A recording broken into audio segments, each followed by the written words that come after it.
નમસ્કાર વિદ્યાર્થી મિત્રો, આપ સર્વે મિત્રોનું હાર્દિક સ્વાગત છે આપણી પોતાની યુટ્યુબ ચેનલ એવી ગુરુ જ્ઞાન શાળાની અંદર.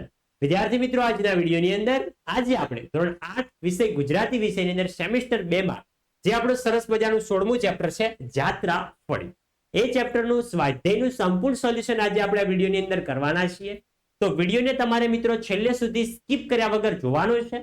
જો તમે ચેનલ ઉપર નવા હોય, હજી સુધી ચેનલને સબસ્ક્રાઇબ ના કરી હોય તો ચેનલને પણ અચૂકથી ભૂલ્યા વગર સબસ્ક્રાઇબ કરી દેવાની છે અને આપણા વોટ્સઅપ ગ્રુપની અંદર પણ જોડાઈ જવાનું છે, જે વોટ્સઅપ ગ્રુપની લિંક તમને વિડીયોના ડિસ્ક્રિપ્શન બોક્સમાં આપેલ છે. તો જોઈએ આપણું સ્વાધ્યાય. તો સ્વાધ્યાયની અંદર સૌપ્રથમ છે વાતચીત. તો વાતચીતની અંદર મિત્રો એવા પ્રશ્નો છે કે જે પ્રશ્નના જવાબો આપણે ખુદ આપણા અનુભવ પરથી આપવાના હોય છે. માટે અહીંયા જે જવાબો છે ખાલી તમને સમજવા પૂરતા આપેલા છે, બાકી અહીંના જે જવાબો છે એ તમારે જાતે જ મિત્રો લખવાના રહેશે. તો જોઈ શકો છો, અહીંયા છે પહેલો, તમે ક્યારે યાત્રાએ ગયા છો અને ક્યાં. તો તમે કોઈ દિવસ પ્રવાસે ગયા હોય, યાત્રાએ ગયા હોય, એ તમારે લખવાનું છે ને તમે ક્યાં ગયા એ તમારે લખવાનું છે. આગળ જોઈ શકો છો.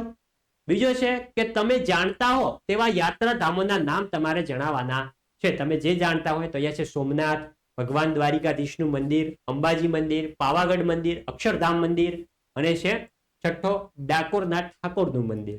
બીજો, ધાર્યું કરવા માટે તમે કોઈ સંકલ્પ કરો છો તો કેવા.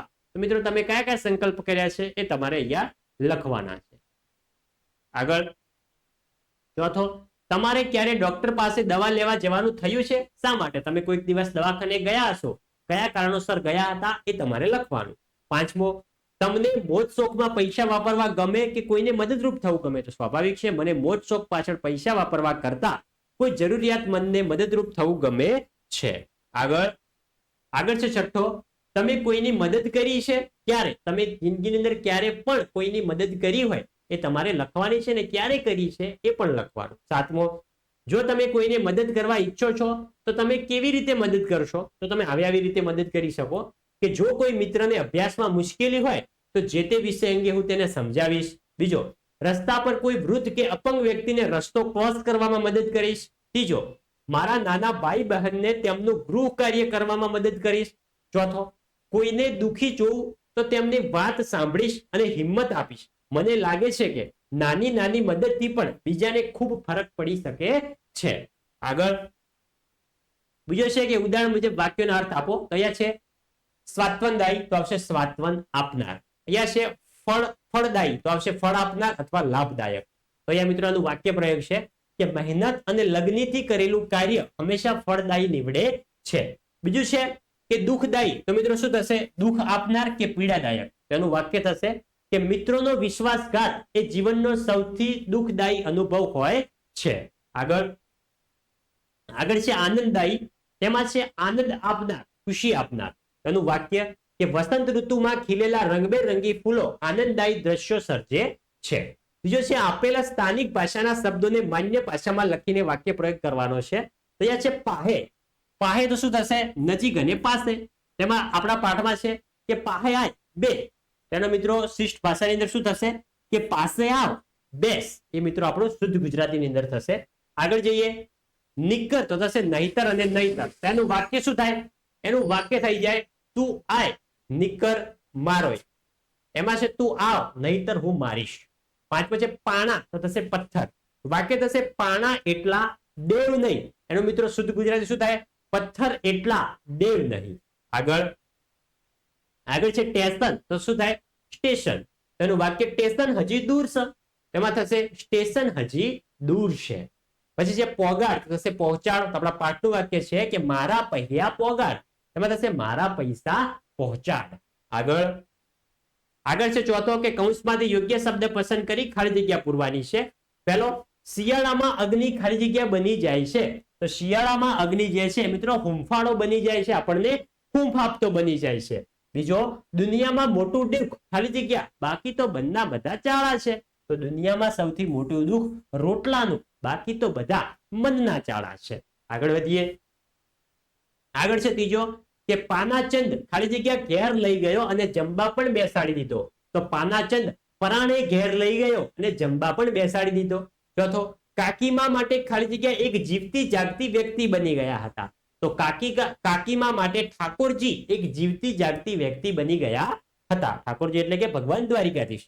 પાંચમો, કાકીમાના ખાલી જગ્યા એમને માસિક ખાધા ખર્ચ માટે 30 રૂપિયા આપતા. તો કાકીમાના પોતાના દિયર એમના માસિક ખર્ચ માટે 30 રૂપિયા આપતા.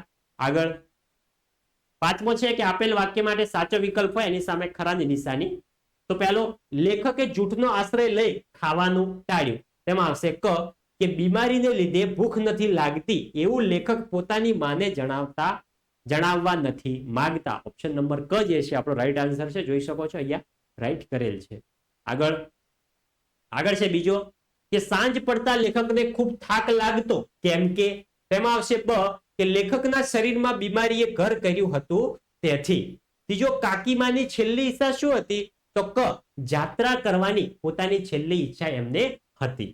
આગળ છે ચોથો કે ડોક્ટર વસાવડાએ શરીર તપાસીને નિદાન કર્યું કારણ કે. તેમાં આવશે ક તમારા જમણા ફેફસા પર ક્ષયની અસર છે. પાંચમો, કાકીએ જાત્રા કરવાનું માંડી વાળ્યું કેમ કે. તેમાં આવશે ક બીમાર ભત્રીજાને દવા માટે પૈસાની જરૂર હતી. જે મિત્રો ક છે એ આપણો રાઈટ જવાબ છે. આગળ છે છઠ્ઠો, વાક્ય કોણ બોલે છે એ આપણે કહેવાનું છે. પહેલો, તમારા શરીરમાં નબળાઈ છે. આ કોણ કહે છે? ડોક્ટર વસાવડા લેખકને કહેતા હોય છે. બીજો, તમે જાત્રાએ આવવાની ના પાડો છો તેની મને નવાઈ લાગે છે. આ કોણ કહે છે? આ કહે છે વંદરાવનદાસ. ત્રીજો, ભાઈ આપણા શરીરની કાળજી લેવી આ લેખકની માતા કહે છે. ચોથો, અરે દોસ્ત જમો હજુ થોડું લો. આ કોણ કહે છે? આ કહે છે પાનાચંદ. આગળ છે સાતમો કે માએ વાક્ય અધૂરું મૂક્યું. ગુરુવારે કાકીમાં અહીં આવે ત્યાં સુધી આપણે પાઠ વાંચવાનો છે. સાચી વિગત હોય એની સામે જાત્રા ફળી અને ખોટી વિગત હોય એની સામે જાત્રા ટળી. સિમ્પલ આ સાચું ને ખોટું જ છે. આપણે સાચા ખોટા આપવાના છે. તો શેઠ ખૂબ જ દયાળુ હતા તો વાક્ય સાચું છે માટે જાત્રા ફળી. ઘરેથી જ નક્કી કરીને નીકળ્યો કે ડાક્ટર પાસે જઈ આવું. તો આ મિત્રો જાત્રા ફળી એટલે કે આ પણ વિધાન સાચું છે. ત્રીજો, હું સાચું જ બોલી ગયો કે મારે જમવું નથી. તો આ શું છે? ખોટું વિધાન છે માટે છે જાત્રા ટળી. ચોથો છે કાકીમાં આવતા મહિને આવવાના છે. તો આ પણ ખોટું વિધાન છે માટે શું લખેલું છે? જાત્રા ટળી. પછી પાંચમો કે કાગળ પાનાચંદનો આવ્યો હતો કે તે ગુરુવારે આવશે. તો આ પણ ખોટું વિધાન છે માત્ર શું આવશે? જાત્રા ટળી. આગળ છે પ્રશ્ન ઉત્તર લખો અને આ પ્રશ્ન જે છે તમને પરીક્ષાની અંદર પૂછાય છે. તો જોઈએ આપણે. પહેલો, લેખકનું ઘર બહુ સગવડ ભર્યું નહોતું એવું શાના પરથી કહી શકાય? તો લેખકનો પગાર 100 રૂપિયા હતો. તેમાંથી તેઓ એક ઓરડાના જે ઘરમાં રહેતા હતા તેનું ભાડું 13 રૂપિયા હતું. આમ લેખક, તેની બા અને પત્ની એમ 3 વ્યક્તિના પરિવારના ઘર ખર્ચ પછી રૂપિયા વધતા હોવાથી તેમનું ઘર બહુ સગવડ ભર્યું ન હતું. આગળ છે બીજો, જમવા બાબતે લેખક જૂઠું કેમ બોલ્યા?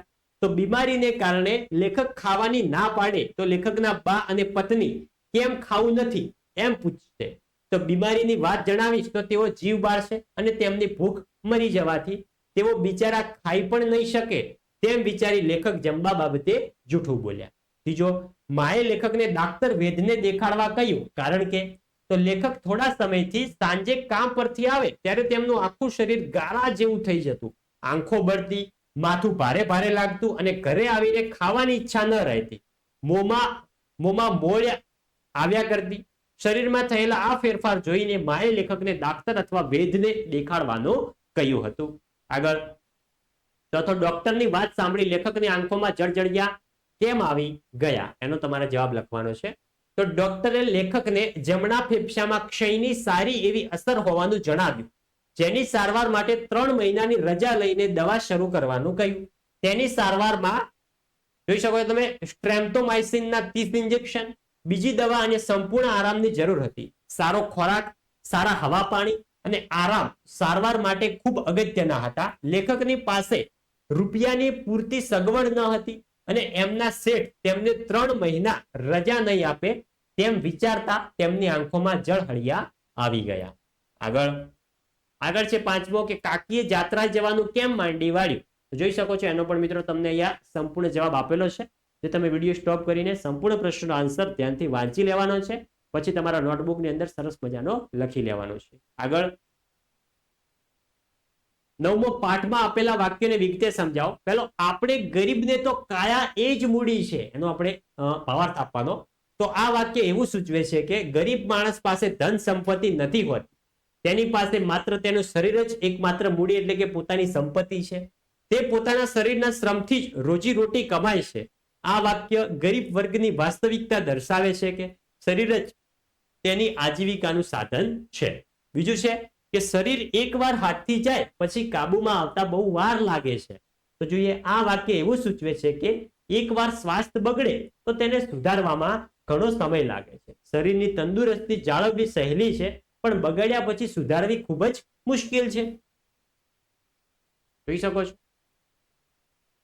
10મો છે, આ વાર્તાને વર્ગમાં નાટક સ્વરૂપે તમારે ભજવવાનું છે અને છે મેં કરેલા પ્રવાસ વિષય પર તમારે નોંધ લખવાની, સંપૂર્ણ નિબંધ લખવાનો છે. અને આ નિબંધ મિત્રો તમને પરીક્ષાની અંદર પણ પૂછાવાના ચાન્સ વધુ છે. માટે તમારે સંપૂર્ણ વિડીયો સ્ટોપ કરીને ત્યાંથી વાંચી લેવાનો છે. એકવાર વાંચશો, બાકી નિબંધ તો આપણે જાતે જ લખવાનો છે. અહીંયા ટાઇટલ જ છે મેં કરેલો પ્રવાસ, એટલે કે આપણે ખુદ કરેલો પ્રવાસ, એના વિશે આપણે વર્ણવાનું છે. આ ખાલી મિત્રો તમને સમજવા પૂરતો નિબંધ આપેલો છે. બાકી તમારે જાતે તમે કોઈ પણ પ્રવાસ કર્યો હોય એના વિશે તમારે લખવાનું છે. તો વાલા વિદ્યાર્થી મિત્રો, આ હતું આપણું ધોરણ 8 વિષય ગુજરાતી વિષયની અંદર 16મું ચેપ્ટર જે છે જાત્રા ફળે, એ ચેપ્ટરનું સ્વાધ્યાયનું સંપૂર્ણ સોલ્યુશન. વિદ્યાર્થી મિત્રો, વિડીયો તમને સારો લાગ્યો હોય, તમારા માટે ઉપયોગી રહ્યો હોય તો વિડીયોને અચૂકથી લાઈક કરી દેજો. ચેનલ ઉપર નવા હોય, ચેનલને હજી સુધી સબસ્ક્રાઇબ ના કરી હોય તો ચેનલને પણ સબસ્ક્રાઇબ કરજો. મળીશું આવનાર વિડીયો સાથે. ત્યાં સુધી આપજો. જય હિન્દ, જય ભારત.